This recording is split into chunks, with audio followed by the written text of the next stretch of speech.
Bonjour à chacun. Je vais commencer par une relecture du Grand Désert de février.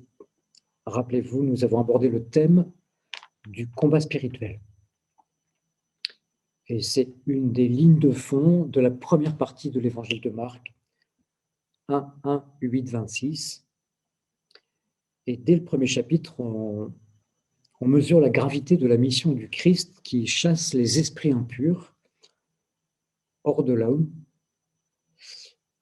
Le combat spirituel est central dans nos vies à la suite du Christ, et cette lutte intérieure contre les ténèbres en nous ne concerne pas uniquement la frontalité des attaques de l'ennemi et de tous ces esprits qui nous harcèlent.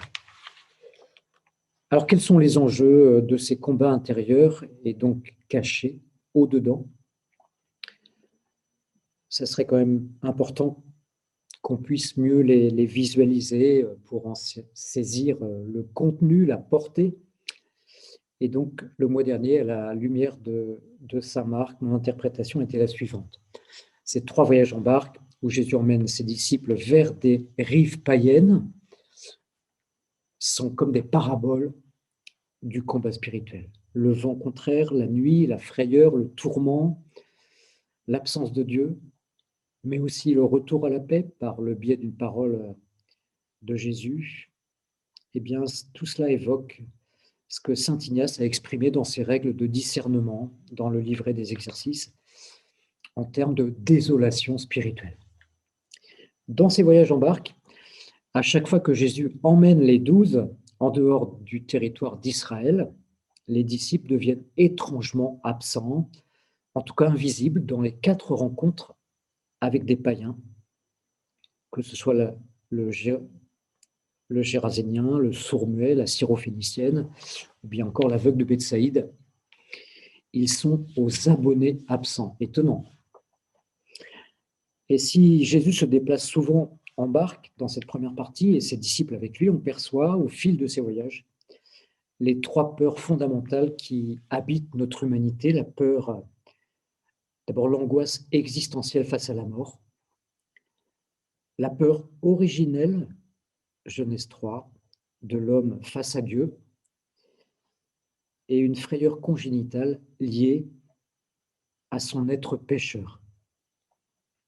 Et le sens des déplacements de Jésus en terre païenne n'a peut-être pas d'autre but que de nous révéler qu'en tout homme est caché un païen XXL grande taille.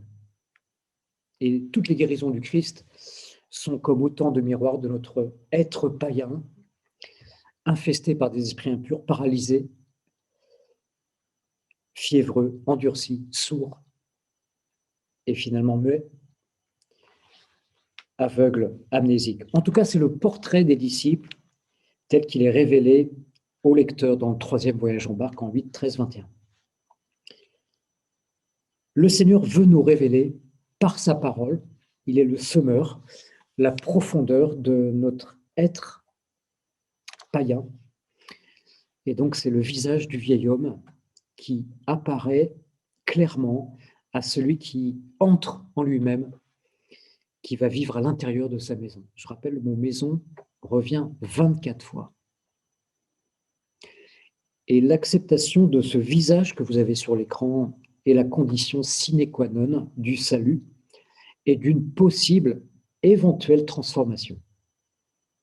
Et le démon va s'opposer frontalement à cette volonté de Dieu, de cette clarté. Et dans l'explication de la parabole du semeur, Jésus nous dévoile l'action cachée de l'ennemi pour ceux qui vivent à la superficie de leur être. Si le semeur sème la parole, Satan l'enlève. Marc 4, 15. Et mieux même, littéralement, il la dévore. Et pourtant, elle doit être très indigeste pour lui. Et en harcelant l'homme par ses attaques, par ses traits enflammés qui touchent toujours des lieux sensibles, fragiles, blessés, des failles en nous, eh bien, il va emmener celui-ci, non pas vers la vérité révélée, de son être, mais dans une fuite éperdue de la réalité, voulant à tout prix éviter le face-à-face avec son Dieu. Et donc l'enjeu majeur d'un combat spirituel, selon moi, c'est qu'il est porteur d'une double révélation. Dieu veut se révéler à l'homme et en même temps révéler l'homme pécheur à lui-même pour le transformer pour une bénédiction. Et évidemment, l'ennemi ne va pas rester les bras croisés, il va enlever la parole. Et donc le combat spirituel est plus qu'une lutte contre les tentations.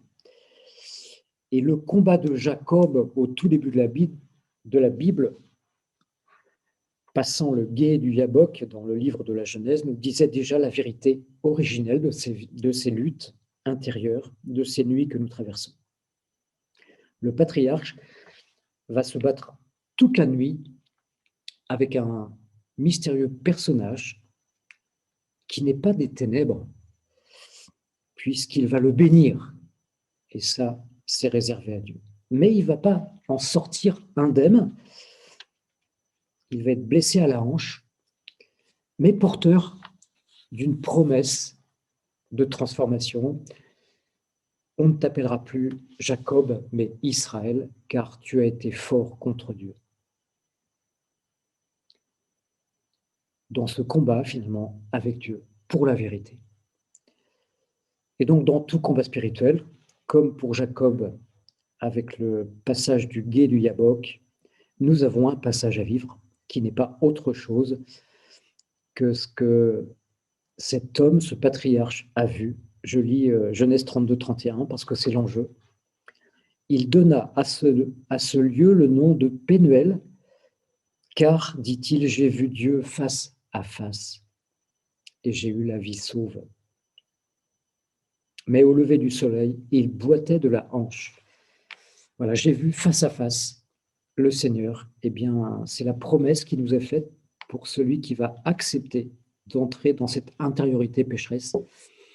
Mais c'est là qu'il va voir la face de miséricorde.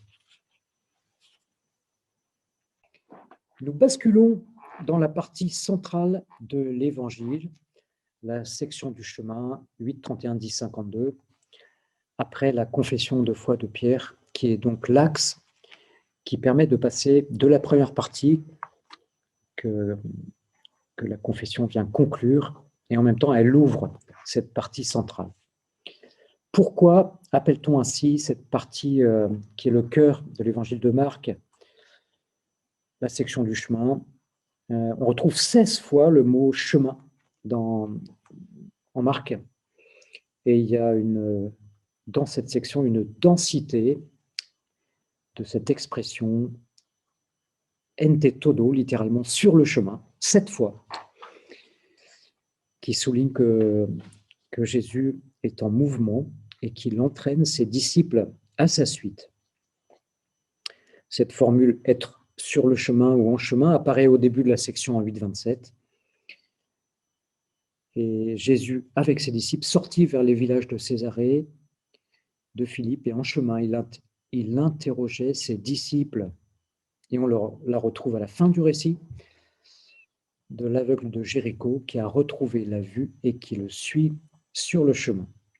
C'est ce qu'on appelle en langage rabbinique une inclusion, avec ce mot clignotant au début et à la fin, et qui permet de donner un cadre géographique où va se déployer l'itinéraire de Jésus à travers des lieux depuis Césarée jusqu'à Jérusalem.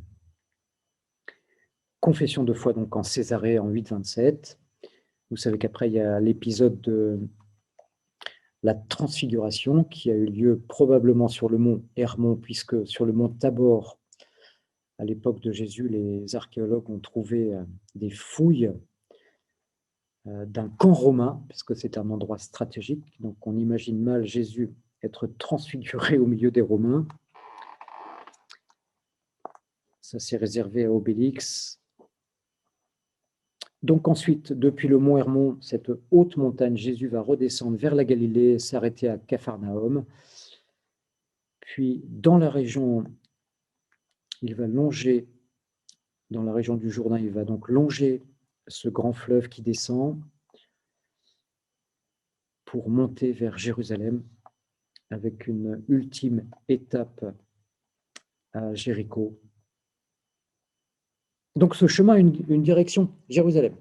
Et on perçoit que ce terme en todo est une métaphore, une image symbolique pour désigner le chemin de Jésus vers la ville où il connaîtra la souffrance et la mort. C'est donc le chemin de la passion qui le mènera à sa résurrection. C'est le grand mystère de la foi, c'est par la croix qu'on entre dans le royaume de Dieu. Et les disciples vont être instruits, en particulier par le Maître, sur les exigences et sur le coût de leur marche à la suite du Christ. L'enjeu de cette section, vous vous souvenez, c'est de comprendre comment on entre dans le royaume de Dieu.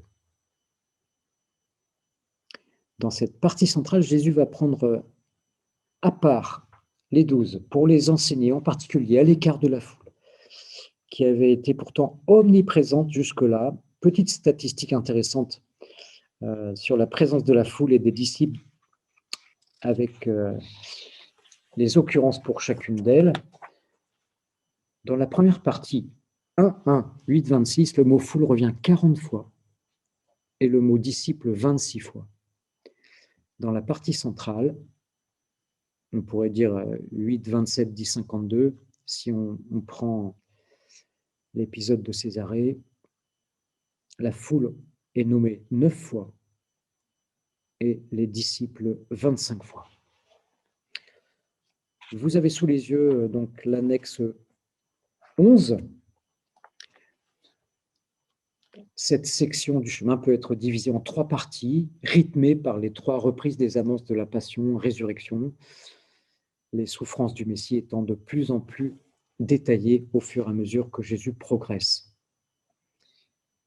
À chaque fois, Jésus va être confronté à une résistance de ses disciples, Pierre d'abord, puis les 12, puis Jacques et Jean. Mais il ne se décourage pas et il va leur donner les clés du royaume, se renier, prendre sa croix, marcher à sa suite,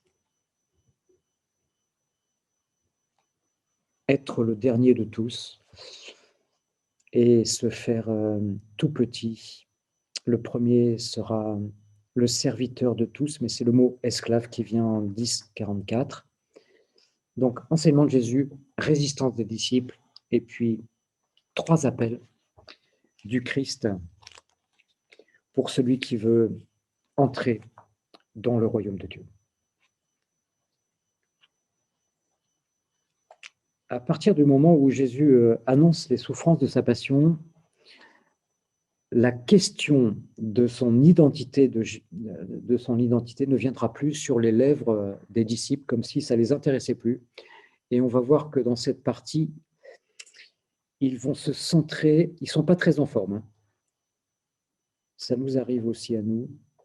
Et ils vont se centrer peu à peu sur eux-mêmes.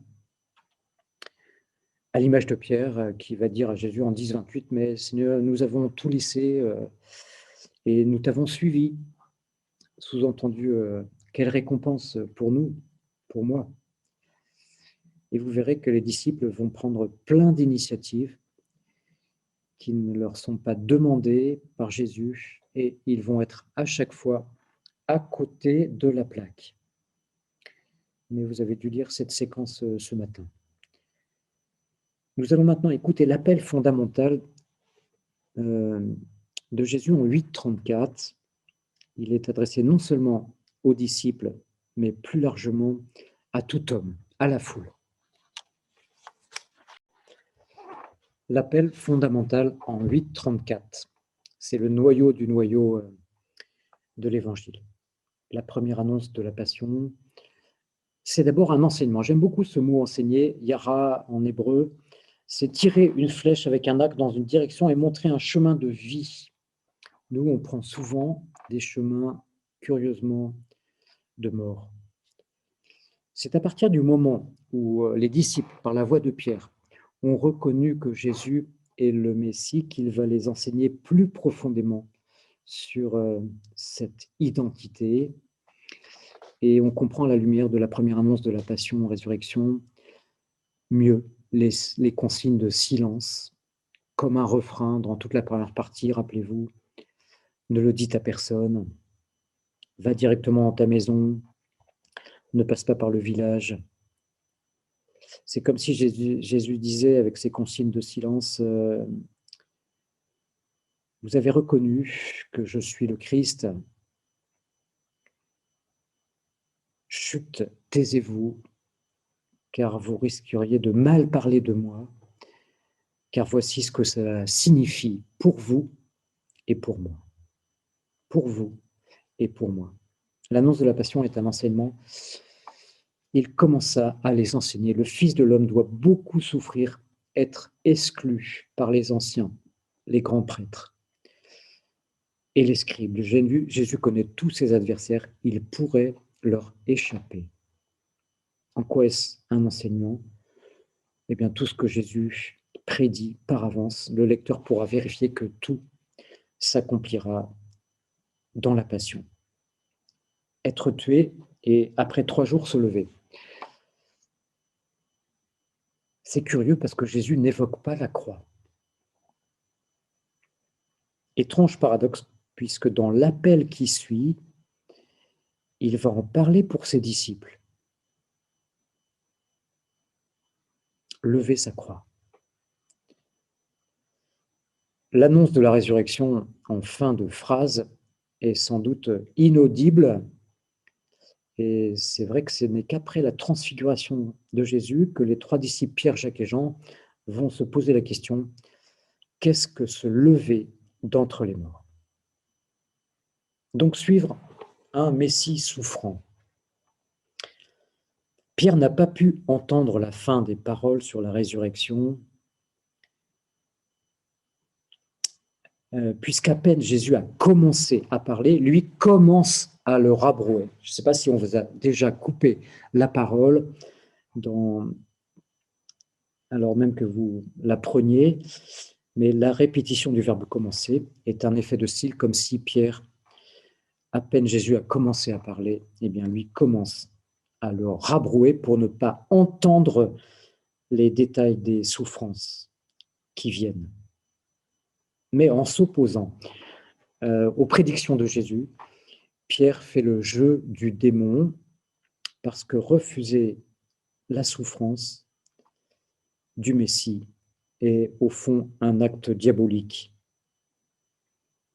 Et Jésus va reprendre Pierre devant les 11 autres disciples en lui disant « Pars derrière moi, parce que tu n'as pas les pensées de Dieu, mais celles des hommes. » Les pensées de Dieu. On l'aura compris, Jésus vient de les dévoiler dans cette première annonce de la Passion, clairement. Et pourquoi traite-t-il Pierre de façon aussi brutale avec cette interpellation Satan? Je vous propose une interprétation possible. Rappelez-vous, dans la synagogue, quand Jésus a libéré l'homme en esprit impur, au premier chapitre, à qui s'est-il adressé? Sois muselé, esprit impur, sors de lui.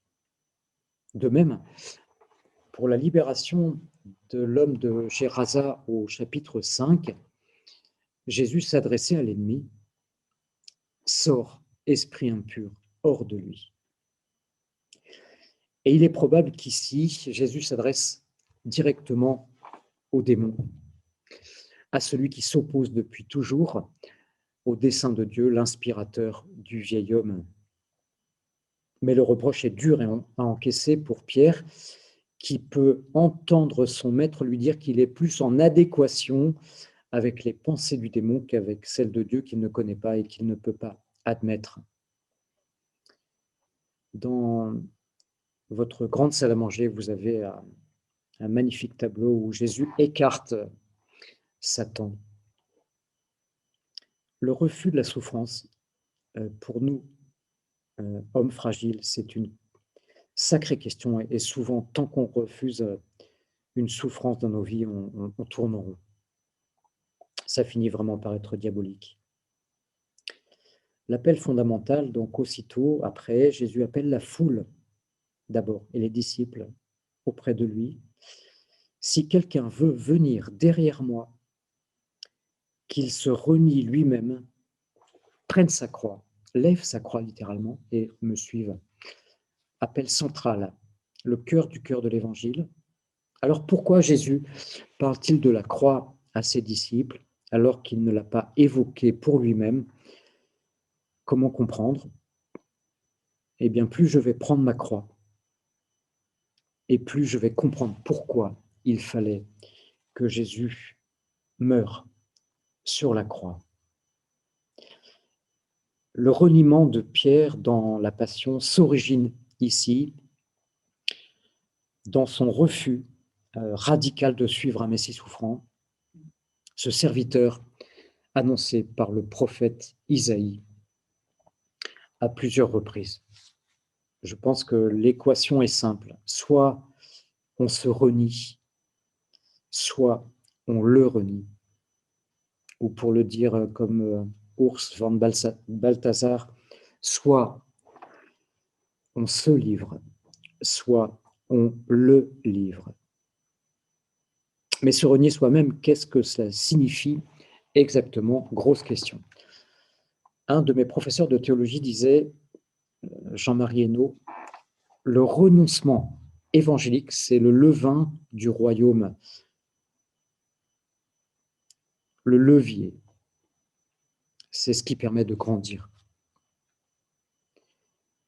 Mais c'est super important de comprendre ce que cela signifie. Saint Jean de la Croix est précieux. Je vous donne en résumé sa pensée. Voici ce qu'il dit. Est-ce que le développement de notre vie relationnelle avec Dieu passe par le renoncement à tout ce qui humainement procurerait de la joie? Réponse de ce mystique espagnol, bien sûr que non. C'est rassurant. La progression spirituelle suppose-t-elle que nous nous efforcions d'atteindre la perfection? Saint Jean de la Croix dit non, ce n'est pas la vérité de l'Évangile. En effet, pour Jean de la Croix, le chemin de perfection implique de chercher le Sauveur, qui seul peut insuffler en nous la vraie joie. Et dans la lumière de sa vérité reçue, il va s'agir de renoncer à ce qui fait obstacle, la révélation du péché évidemment, entre Dieu et moi, à tel ou tel attachement désordonné. Concrètement, renoncer à quoi? Eh bien, à telle complicité avec un esprit impur, à telle idole, telle fièvre, à ce qui paralyse ma vie, telle peur, aux pulsions de la chair, qui sont un véritable poison. Mais attention, c'est l'œuvre du Christ, ce n'est pas à la force du bras. Et Jésus nous demande de faire mémoire de tous les bienfaits reçus et d'être patient, de croire qu'il peut tout sauver en nous. Et on comprend la suite du texte où il dit « Qui voudra sauver sa vie, la perdra ». Au fond, se chercher soi-même, c'est se perdre. Chercher son plein épanouissement, comme c'est tellement à la mode. Pour Jésus, c'est se perdre, c'est se recentrer sur soi. Il faut simplement se perdre de vue en cherchant à fixer le regard du Christ, qui perdra sa vie à cause de moi et de l'Évangile, la sauvera. Donc, dans cette question, l'intrigue ne portera plus sur le mystère de l'identité de Jésus, puisqu'il l'a dit clairement, je suis le Messie et un Messie souffrant. L'intrigue va porter désormais sur la question de savoir si les disciples vont réussir à écouter, à comprendre et à vivre l'enseignement de Jésus pour entrer dans une intimité plus grande dans le royaume de Dieu. Personnages de la section du chemin à l'écran. Vous les avez, donc Pierre et les 12, la foule, qui a reconnu dans la première partie que Jésus était un prophète. La rumeur a circulé, mais la foule est toujours un peu à distance de Jésus. Élie et Moïse sur la montagne de la Transfiguration, réellement présents. Quand Jésus redescend de cette montagne, il croise le père et l'enfant épileptique. Et puis, nous rencontrons Jésus qui prend un petit enfant en exemple. Et puis Jean qui dit, tiens, nous avons rencontré quelqu'un qui chasse les démons. Et puis des pharisiens apparaissent sur la scène du récit, à qui Jésus reproche leur dureté.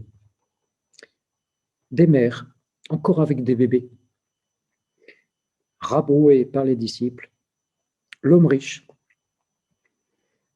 et enfin Bartimée. Certains de ces personnages ont un rôle important, comme les disciples. Donc alors que dans la première partie de l'Évangile, les disciples n'ont presque jamais pris d'initiative, et même certaines fois complètement absents, à chaque fois que Jésus vient en territoire païen, absentéisme. On comprend mieux pourquoi.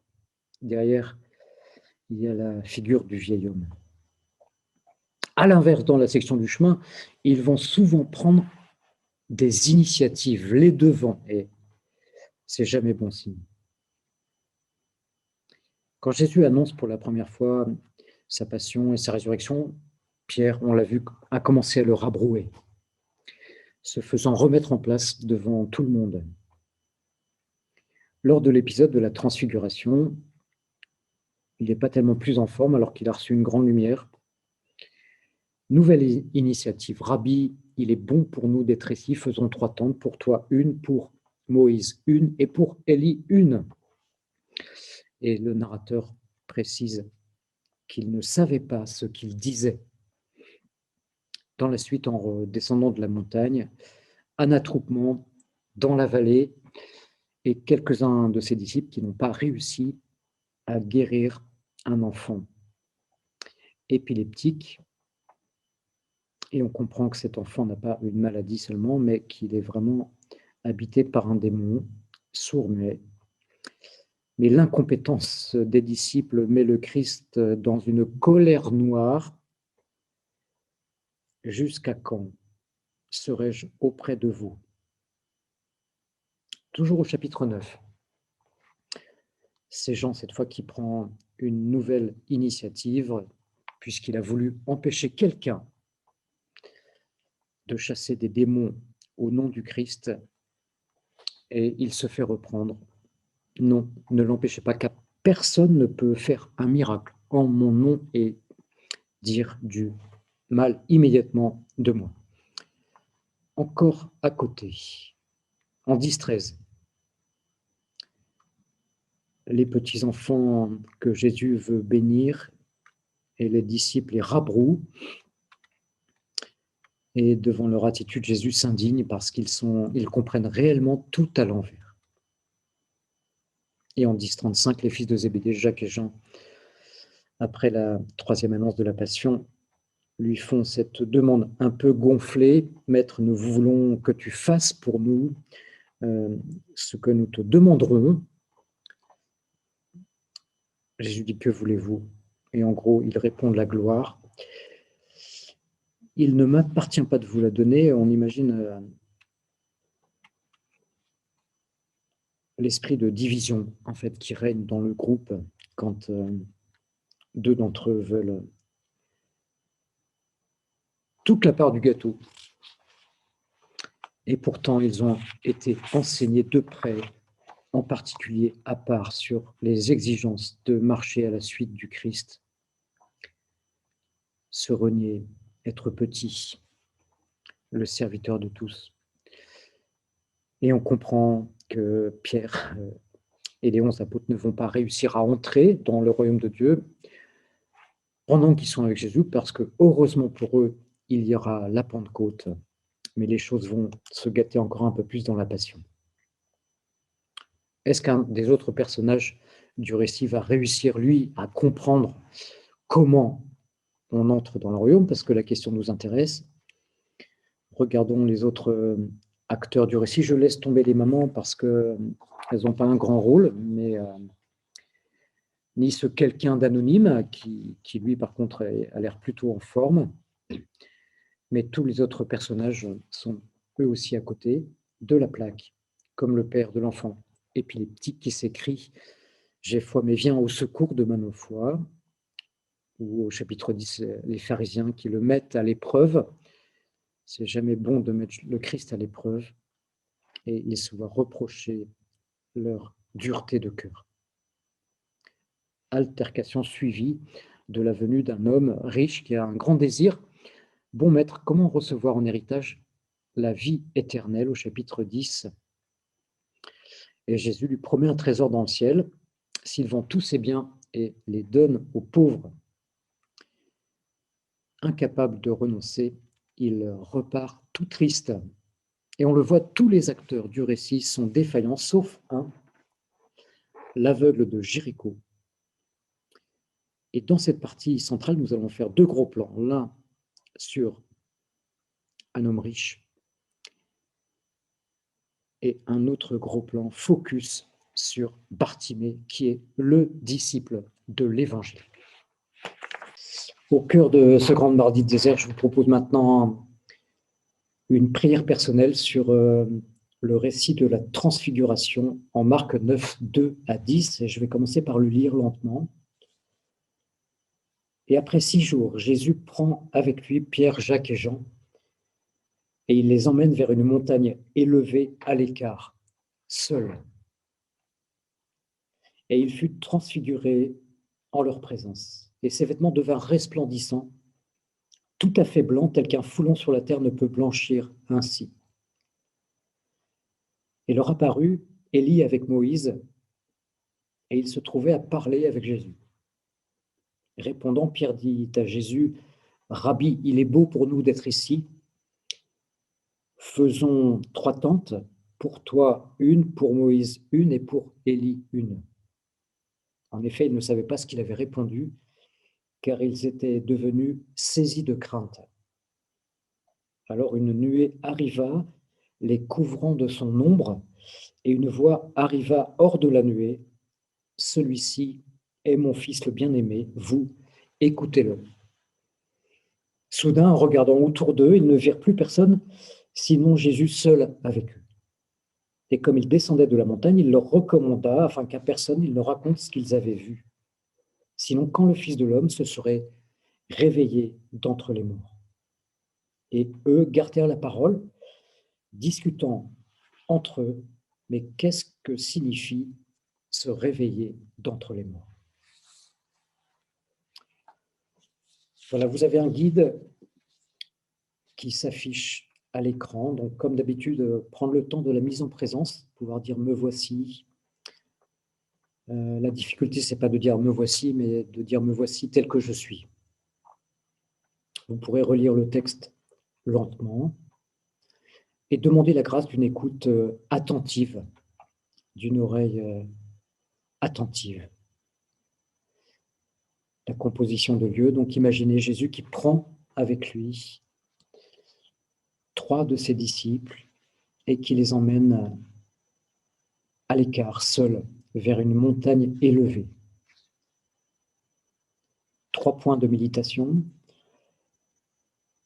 Vous pourrez vous arrêter sur cette double vision des disciples qui contemplent la métamorphose de Jésus. Il fut transfiguré devant eux. Et ensuite l'apparition des 2 grands prophètes. Et leur apparut Élie avec Moïse. Dans un deuxième point, vous pourrez considérer la double réaction des disciples. Paradoxal, ils sont à la fois heureux et effrayés devant cette grande vision du royaume venu en puissance. Dans un troisième temps de méditation, après la grande lumière, donc un brouillard épais les recouvre, une nuée qui les prend sous son ombre pour une nouvelle révélation. une voix venue d'en haut.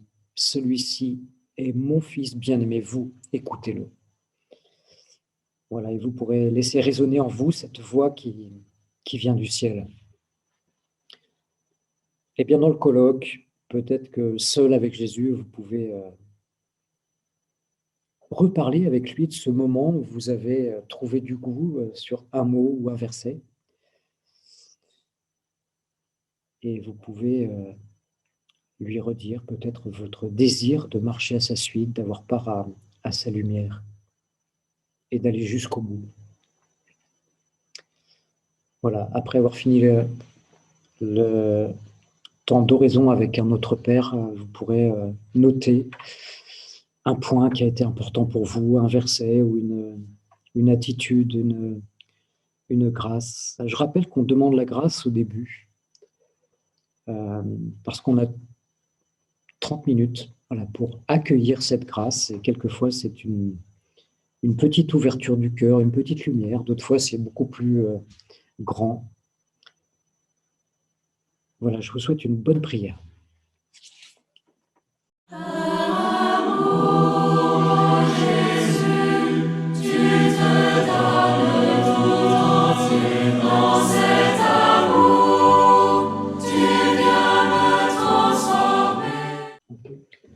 Le récit de la transfiguration, Marc 9, 2, 10. La gloire de Dieu qui rayonne. Ce récit de la transfiguration du Seigneur nous met devant un grand paradoxe. Si le Christ est réellement Dieu, qu'il n'a jamais péché, qu'il n'y a en lui aucune ténèbre, contrairement à nous, alors cela signifie qu'il devrait être transfiguré en permanence. Et cette gloire cachée en lui exprime parfaitement l'humilité de Jésus, selon ce que saint Paul dit dans l'Épître aux Philippiens, lui qui est de condition divine. Il n'a pas retenu jalousement le rang qui l'égalait à Dieu. Philippiens 2, verset 6. Et cette lumière surnaturelle qui habite Jésus, la gloire de Dieu, eh bien, c'est le rayonnement de son amour, le rayonnement de la bonté. Quelle est sa fonction dans le récit, dans l'Évangile? L'épisode de la Transfiguration est lié donc à la confession de foi de Pierre par la précision temporelle 6 jours après. La confession de Césarée et la transfiguration de Jésus sur la montagne sont donc parfaitement, clairement reliés et mis en parallèle avec deux choses communes. Il s'agit de deux révélations sur l'identité cachée de Jésus, Christ, Fils de Dieu, et il y a deux injonctions au silence. Ne rien dire à personne. L'interdiction de dire qu'il est le Christ à Césarée, doublée de l'interdiction de dire qu'il est le Fils de Dieu à la transfiguration, dévoile les intentions de Jésus, puisque c'est à la lumière de la passion et de la résurrection que cette double identité s'éclairera à la lumière des Écritures, d'où la présence d'Élie et de Moïse. Et le fait que les trois disciples ne comprennent pas de quoi il s'agit, ils ne savaient que répondre, ils étaient saisis de frayeur, confirme l'aspect insaisissable à ce moment du récit, d'autant qu'en voulant s'installer sur la montagne, en faisant 3 tentes, Pierre ne voit pas que cet événement est temporaire. Nouvelle tentative de sa part de retenir la gloire en préservant le Seigneur des souffrances de sa passion et de sa mort. Alors, quelle est la fonction de cette révélation sur la montagne par rapport à l'itinéraire de la foi? Parce que c'est ça qui nous intéresse, le cheminement de la foi. Avant Césarée et jusqu'à Césarée, jamais les disciples ne s'étaient opposés aux paroles de Jésus, jamais. Même quand ils ne comprenaient pas. Et pour la première fois, on l'a vu au début de la section, lorsque Jésus annonce pour la première fois sa passion, Pierre va s'opposer frontalement à lui et le rabrouer. Et c'est précisément lui que Jésus emmène sur une haute montagne en compagnie de 2 témoins pour qu'ils entendent l'injonction divine, parce que c'est peut-être pas tout à fait ce qu'il est en train de vivre. Celui-ci est mon fils, le bien-aimé. Écoutez-le. Et le Père lui-même confirme à Pierre que son fils n'a pas perdu la raison quand il annonce sa passion et sa résurrection. Depuis la fin de la première partie, on avait une grosse question en suspens à la suite de la guérison de l'aveugle de Bethsaïde. Que signifie la vision claire, voir bien tout distinctement de loin? Et nous avons la réponse maintenant avec cette contemplation du Christ glorieux sur la montagne, métamorphosé par la lumière de Dieu. Il fut transfiguré devant eux. Ses vêtements devinrent resplendissants, tout à fait blancs, tel qu'un foulon sur la terre ne peut blanchir ainsi. Et avec la voix du Père, celui-ci est mon fils. Eh bien, c'est ça, la vision claire. Et ça nous confirme que l'aveugle de Bethsaïde, c'est bien Pierre qui reçoit une première guérison à Césarée et une deuxième illumination. Il voit la filiation divine de Jésus. Alors, sur l'annexe 12, vous avez cet itinéraire de la foi de Pierre.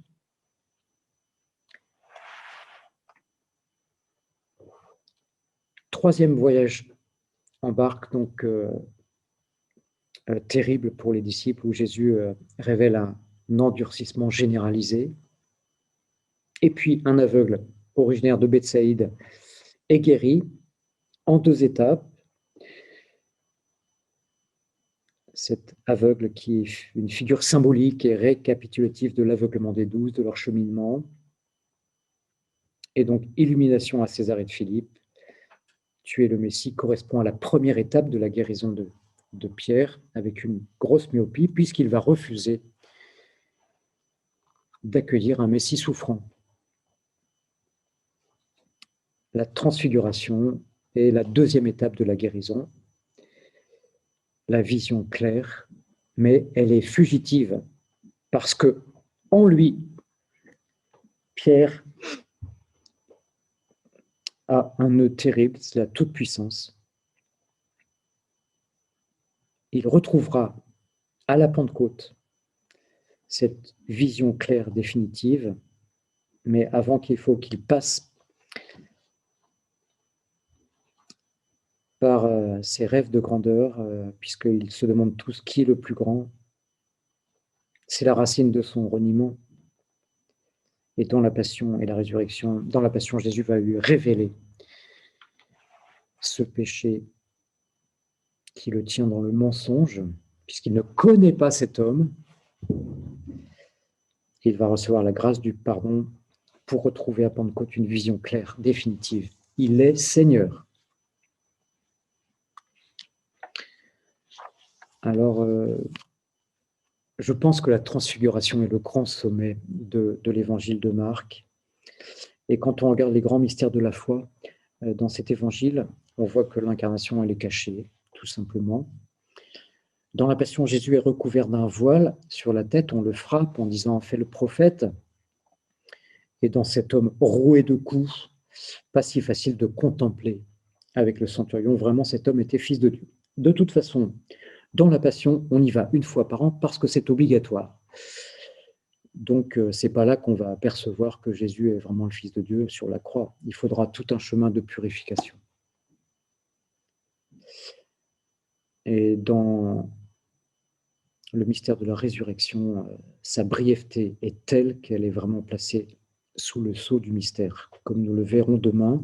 Donc voilà, il me semble que la transfiguration du Seigneur en Marc dévoile pleinement le mystère lumineux du Fils, cette gloire de Dieu, qui est la récompense, attention, promise à celui qui, par sa foi, arrivera à enlever tous les obstacles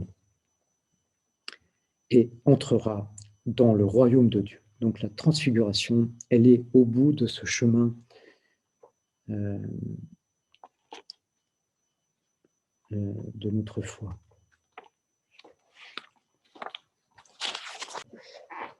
Nous avons déjà fait un parallèle entre deux récits, la guérison du sourd malparlant et l'aveugle de Bethsaïde. Et vous allez maintenant étudier le récit qu'on appelle communément le jeune homme riche. En Marc, il s'agit simplement d'un homme riche. Je vous propose de regarder ce qui est dit dans les structures, dans le dictionnaire, dans les structures littéraires, ce qui est dit du parallélisme. C'est un procédé stylistique ou littéraire qui consiste à appliquer le même contenu sémantique, c'est-à-dire la même idée de fond, mais de deux manières différentes. Autrement dit, deux récits en parallèle qui s'éclairent l'un l'autre. Alors, dans cette étude biblique que je vous propose maintenant, vous allez d'abord regarder le parallèle entre le lépreux et l'homme riche. Et ensuite, entre le paralytique et toujours le même homme riche. Vous pouvez prendre l'annexe 13, accompagnée, comme d'habitude pour les francophones, par une traduction littérale, l'annexe 13b. Elle s'affiche sur l'écran. Je lis ce récit dans cette traduction. Et comme il s'en allait sur le chemin, un unique, accourant auprès de lui et tombant à ses genoux, l'interrogeait. « Bon maître, que ferais-je pour avoir en héritage la vie éternelle ?» Or Jésus lui dit, « Pourquoi m'appelles-tu bon ? Personne n'est bon sinon l'unique Dieu. Tu sais les commandements, ne tue pas, ne sois pas adultère, ne vole pas, ne porte pas de faux témoignages, ne fais pas de tort, honore ton père et ta mère. » Celui-ci déclara, « Maître, tout ceci, je l'ai observé depuis ma jeunesse. » Or Jésus, ayant fixé son regard sur lui, l'aima et lui dit, « Une unique chose te manque. Pars. Tout ce que tu as, vends-le et donne-le aux pauvres et tu auras un trésor dans le ciel. Puis viens, suis-moi. » Celui-ci, s'assombrissant à la parole, s'éloigna, attristé, car il avait de nombreuses possessions.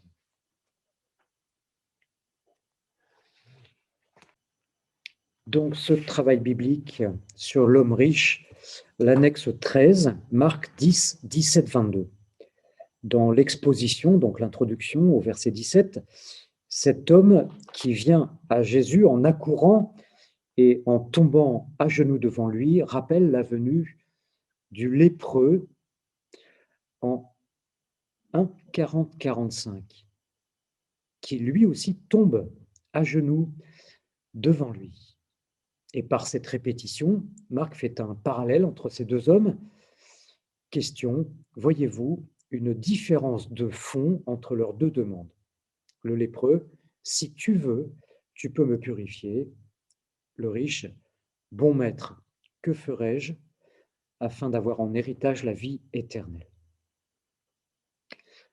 Deuxième question, Jésus ne semble pas bien accueillir l'appellation bon maître.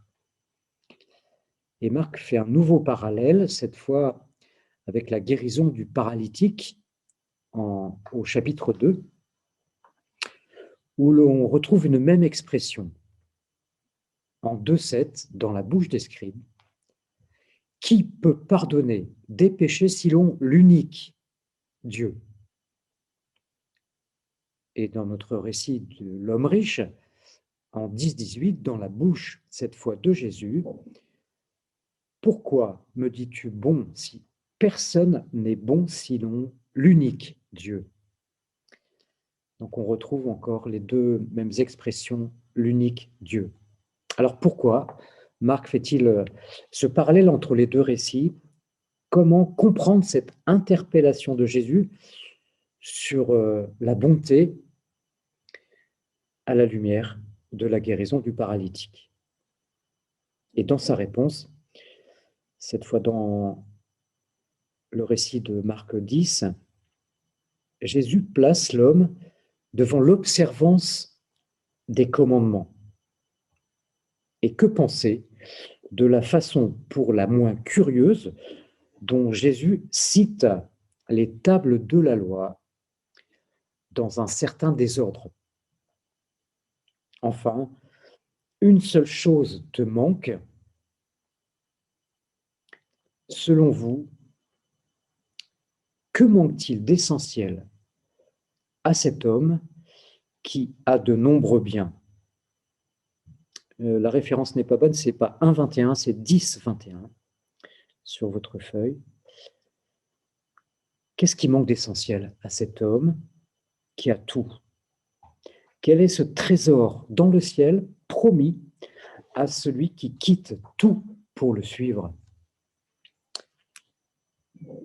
Voilà, vous pouvez prendre un temps pendant 30 minutes, peut-être à deux ou seul, selon votre préférence, et on se retrouve tout à l'heure.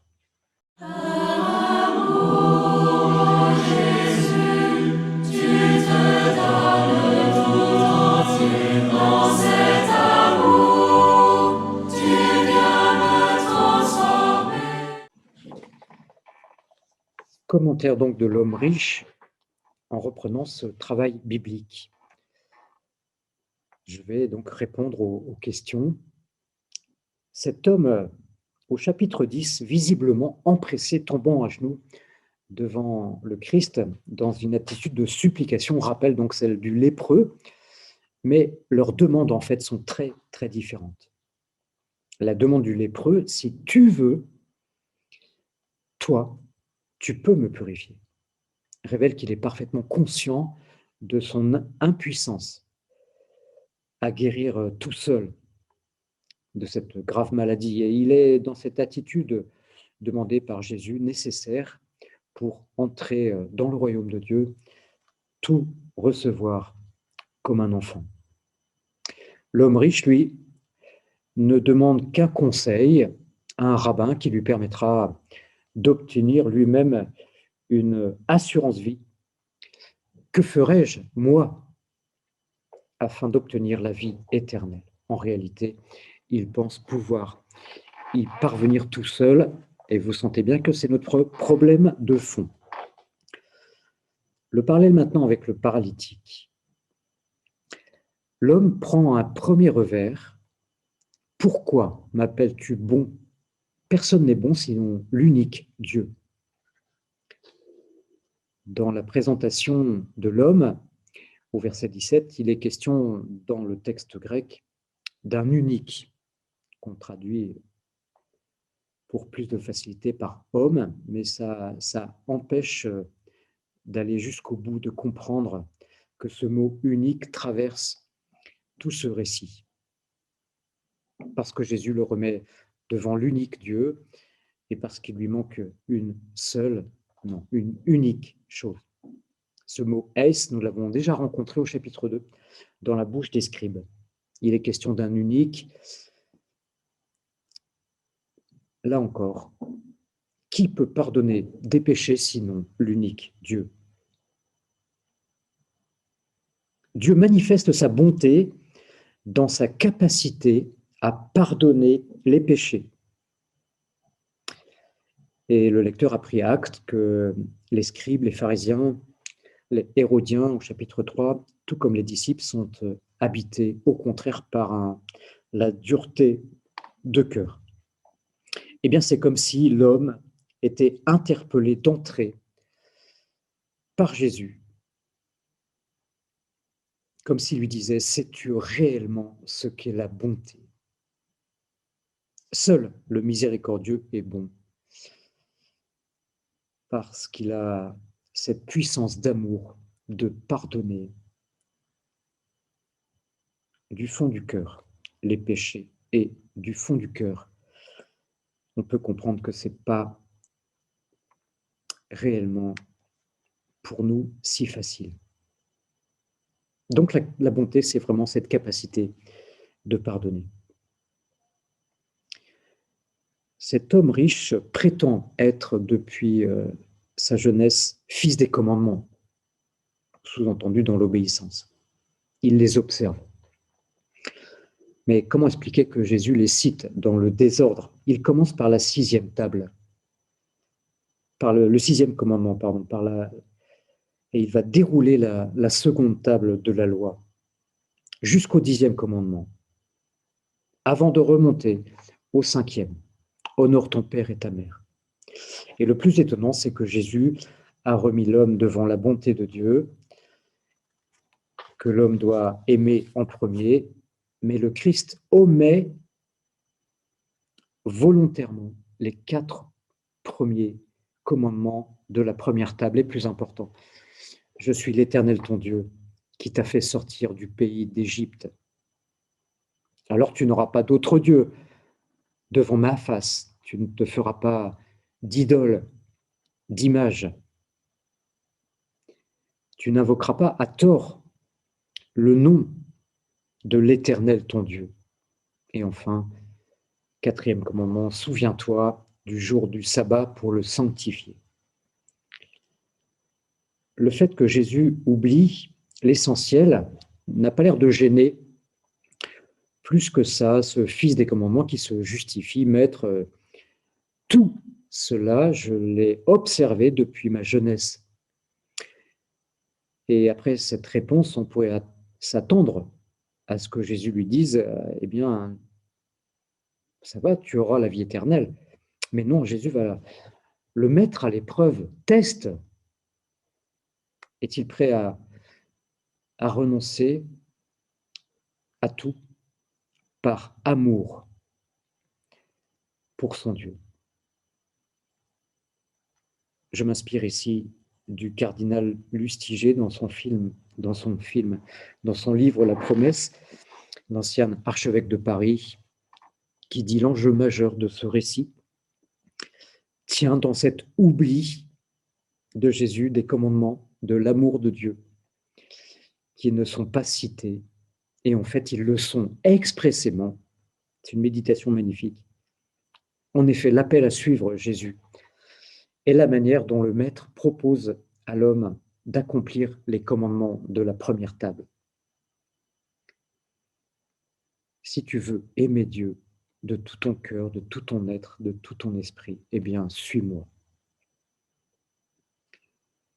Aimer Dieu de toute sa force signifie concrètement se dessaisir de ses possessions en les partageant avec les pauvres. Tu désires la vie éternelle, alors aime Dieu totalement et tu observeras réellement tous les commandements. Et l'unique façon de le faire, c'est de devenir mon disciple en ayant un cœur de pauvre. La parole de Jésus va toucher en plein dans le mille, dans le nœud de cet homme, attaché aux biens terrestres, aux richesses, comme si la convoitise était entrée dans son cœur, et il repart tout triste à cause de la parole.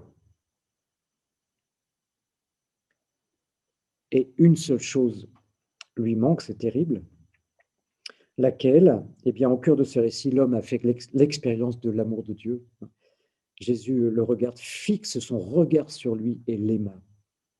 Et ce qui manque à cet homme, comme à nous le plus souvent, et ce qui est le plus vital, l'amour véritable. L'amour qui vient de Dieu, pure bonté qui s'authentifie dans l'amour des plus pauvres et dans cette capacité à pardonner.